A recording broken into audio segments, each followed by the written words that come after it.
With reaction, let's bring in the political power panel. Let's take it to Deneen Borelli. We also have attorney Kurt Schlichter and analyst Cathy Areu as well. Deneen, first of all, how do you think Neil Gorsuch is doing right now? Listen, the hours that he has sat there with these grueling questions, let me just say that I think the Senate Democrats can certainly learn a lot from Judge Gorsuch, because he talked about equality. He talked about he looks at people, as individuals. There's no ego when he's on the bench. And not only that, he listens. He listens for the facts, and he keeps an open mind. I think they could learn so much from him. And I think he did great when he pushed back on the Democrats and their questions and then trying to put him in a box. I think he did a great job in defending himself. You know, Cathy, to Deneen's point, it got to where Judge Gorsuch actually raised his voice pushing back on the Democrats, saying, I will be separate from the White House. What are your thoughts? Right. I mean, I think the Washington Post said it best, that this is actually one of the few nominees we've ever seen that has ever pushed so hard, saying, I have nothing to do with President Trump. I do not agree with President Trump. I don't even know President Trump. I've never spoken with President Trump. So he is trying to distance himself as much as possible from the White House, trying to be an independent. So the Washington Post pointed that out, and you could see that all day today. Kurt, did you think that there were fireworks today? Do you think that Neil Gorsuch is a shoo-in? You know, here's the question, Kurt, for the Democrats. Do they filibuster? Do they try to do that? Well, I hope they do. I would love to see the Reid rule put into effect and the filibuster for Supreme Court nominees eliminated, especially for the next nominee. Gorsuch is going to sail through, and I got to say, after the clown show that was Al Franken and the rest of the Democrats, I've got to commend Fox Business for showing the entire Chris Coon, Neil Gorsuch discussion, because I thought that was those were some great questions, some illuminating answers. That's what these hearings should be about, really probing this nominee and finding out how he thinks. I've got to hand it to Senator Coon. He's not a guy I agree with a lot, but those were some great questions, and I wouldn't be surprised to see Senator Coon vote for him. Yeah, you know, to Kurt's point, Deneen, what Mr. Coons was referring to was talking about the dignity and the sanctity of human life.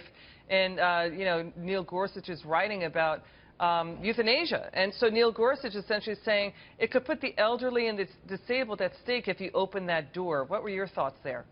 Well, the other thing that Judge Gorsuch said was that he is interpreting of the law. It's not about his personal views or his personal opinion, and that is how he would take going into being on the bench in the Supreme Court. He said that over and over again. It's not about him. It's not about his personal views. What are the facts? What are the laws? And that is how he would legislate. You know, Cathy, what's really interesting here is you see Senators Dianne Feinstein and, you know, Senator Durbin. Let's go through the list. Senator Leahy really pushing back hard on Judge Gorsuch. But, you know, at least a dozen of them, those I just named, and including President Obama, Hillary Clinton, and Joe Biden and John Kerry, they all said yes. All of those individuals confirmed and said yes to Judge Gorsuch for the Court of Appeals back in 2006. Well, he is a moderate. He is a good choice. But the elephant in the room is Garland. We all want to know, why didn't Garland get these hearings? So we wish it was Garland. The Democrats wish it was Garland. But if you're going to have someone nominated, then this is a moderate. And I think that's why Democrats did support him in the past. So, Kurt, to Cathy's point, you know, do the Democrats filibuster because they're angry about Merrick Garland?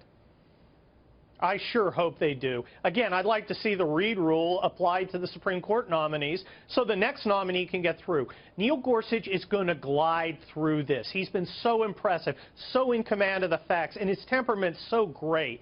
And he just reminds me of some of the, you know, some of the top-flight judges I've appeared for in front of the Ninth Circuit. But why would and they? You get great questions and Kurt, insights. Wow. Kurt, hang on a second. Why the question has been put forward on our network today? Why would the Democrats risk doing a filibuster now and, you know, just blowing their credibility on that? They're already undercut themselves on certain issues when it comes to Neil Gorsuch. You heard it in the hearings today. When they have a possible another replacement they would have to deal with on the Supreme Court, why not filibuster that?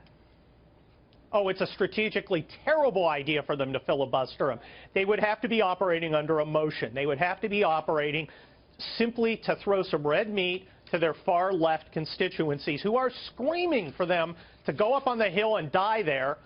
defending against Neil Gorsuch, who's going to roll right over him, because the American people have seen this guy, and I can't imagine a fair-minded American citizen looking at Neil Gorsuch and saying, yeah, I don't trust this guy. It's just not happening. This guy is the example of a judge. Yeah.